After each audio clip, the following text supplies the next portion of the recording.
That's what's up. Before we jump into it, man, Radiotron, most famously probably from the movie Breaking, but I know Radiotron has its own story in itself. You know, you being a club owner back in the day, doing your thing, give us some Radiotron stories. What do you remember about them? Radiotron was a club down in middle part, almost downtown LA for Wilshire, right there in MacArthur Park. And I've always got the impression, I don't know if they really owned the building or not. I'm not sure, man. It always gave me the impression that they was kind of bootlegging, you know. They found the building and they set up shop. You know, I don't know what the deal was. I know Ice-T had it first, him and the Glove, and then he started doing things. Then Carmelo took it over, and but it just always looked like it was always a hip hop environment. I mean, you know, graffiti on the walls, the whole 9 yards, and you know, a lot of people came out of it. My boy Jazzy D came out of there. He was one of the first MCs down there. Tony G. I only went there maybe once or twice, and I'll never forget. One time I went down there, Tony G was hanging somebody out the window. I said, Tony, what you doing, man? For the kill this motherfucker, Lonzo. Tony, don't kill him, man. Don't kill him. All right, Lonzo. I mean, Tony G was a different kind of dude back in the day. Oh, shit. Even though, Joe, I'm going to try and get him on the show. He's a granddaddy now. I'm going to try and get him on the show. That's my dude. Oh, we have to, man. That would be a great, great show. Such a great history right there. Would you consider them back in the day, and this is no disrespect to them at all, but would you have considered them competition, or were they not even you guys in the same? We were different arenas, Doc. We all had team dances, but Eaves After Dark was more on a nightclub tip, and they were more on a dance type tip. You know what I'm saying? Again, no disrespect, but you know, we had break dancers, we had lockers, we had pop lockers, but that wasn't our focus. You know, we had a lot of people come through there. Rap was our focus. Rapping was our focus. Dancing was our focus, and getting your groove on was our main thing. Yeah. No, I love this club talk, especially the old school clubs that you used to run. Now, you were recently on the Broken Home podcast, and you mentioned that out of all the clubs that you owned, Hollywood Park Casino was your favorite. Talk to us about that. Hollywood Park Casino, man, was like living in a hotel, dude. Because they had valet parking. All the valets knew me. They just take my keys, park my car in the front. Never had to wait for it. I'd go on the 5th floor, and if something was broke, I just called down to the maintenance. They come fix it. My office is on the 6th floor, and it overlooked the racetrack. And I could sit in the office, man, and see all the way to fucking Rose Hills, dude. I mean, it was beautiful. And I go up there in the morning sometime, watch the horses run around the track. On 4th of July, I take my kids up there. Both my kids were kind of young. We go up there and watch fireworks from Catalina to Pasadena, dude. It was that kind of view. And it just made for a hell of a situation. I didn't have any rent per se. I had a bar guarantee of like $20,000, but that was only $5,000 a weekend, and we was kicking ass. So we make that every week. All I had to pay was for my security and my backup DJ and my partner, and it was a cool situation, you know, till it ran out. And plus, I was right there on Century Boulevard.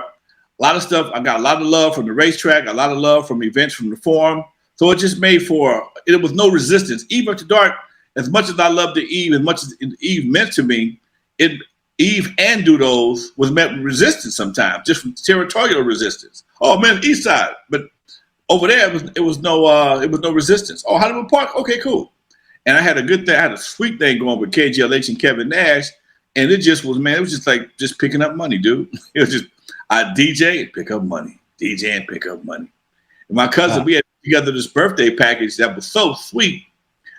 We was giving away birthday packages on KGLH. We give away 10, but if you didn't win one, it cost you $175 to have a birthday party to reserve a table. And man, sometimes my cousin would call me 4 or 5 times a day with my cut, you know. And I was laughing about this, dude, because at one time I would get irritated. I'd be in the studio working, and she would always call me, Lonzo, I got something for you. When she said that, I knew what it was. Sometimes it'd be 300, sometimes it'd be 450.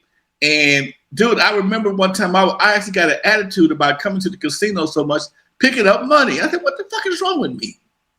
I actually was upset because I gotta go to. I would love that problem nowadays, bro. Dude, I tell you what, I had that money. I always stashed it. All the party money, I stashed it. And at one time, I had like almost $7,000, and I just ended up buying my Cadillac with it. That's what I bought my blue Cadillac. I was gonna buy me a Harley. That was my hustle money. I was gonna buy me a Harley or something or Mustang 5.0, and those things was expensive as hell at that time. They still are.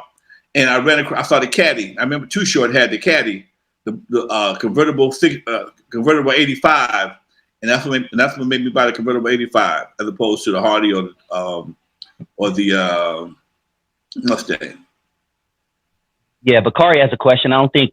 Hold on, let me turn my fan down. I don't think Lonzo thinks one is better over the other, but what made Hollywood Park better than Eaves is Bakari's question. I think it's that you said there was no pushback. Cops probably didn't fuck with you. The cop didn't mess with me. I mean, I'm under the casino's umbrella, and like I said, when something broke at Eve After Dark, if something broke, I got to go fix it.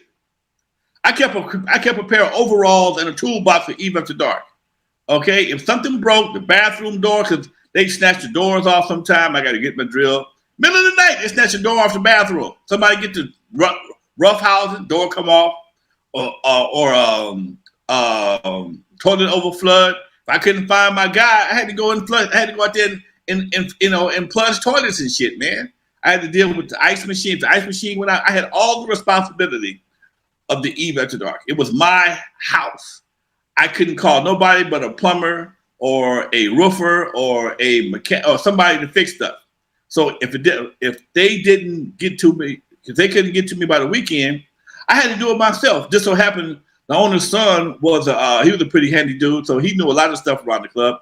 But at the casino, I could go to the casino clean every day, and if something was broke by the time I opened the doors at 9 o'clock, I could call and pitch a bitch.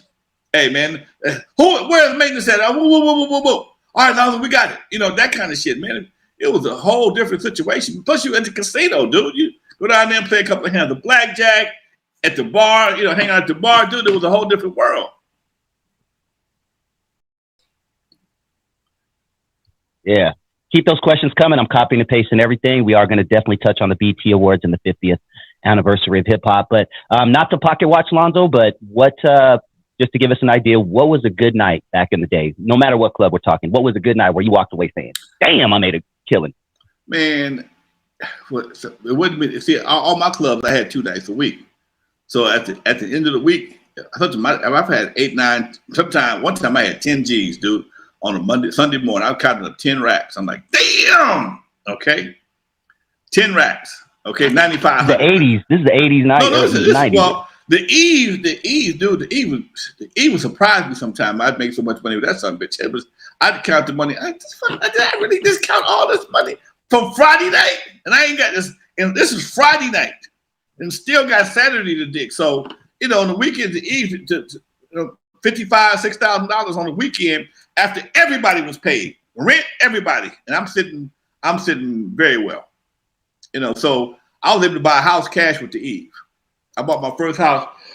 I paid cash for it, $40,000 cash.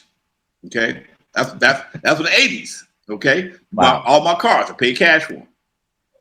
So first car I financed. Only reason why I financed the RX-7, I had to build credit because I never had to use credit because I didn't have so much cash. People start getting, hey man, you need to start building your credit. Okay, why? I got cash.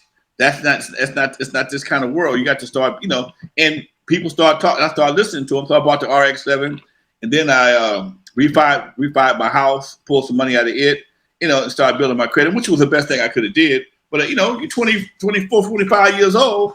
You got a safe full of money. And you go grab it when you need it. Go buy what you need. Yeah. Hey, I'm gonna put you on that credit game. Take that as a gem, ladies and gentlemen. Is build up your credit game. Like right now, especially, you can't do anything without credit, dog. You want a cell phone, you can't do shit without credit. Yeah, that's very true.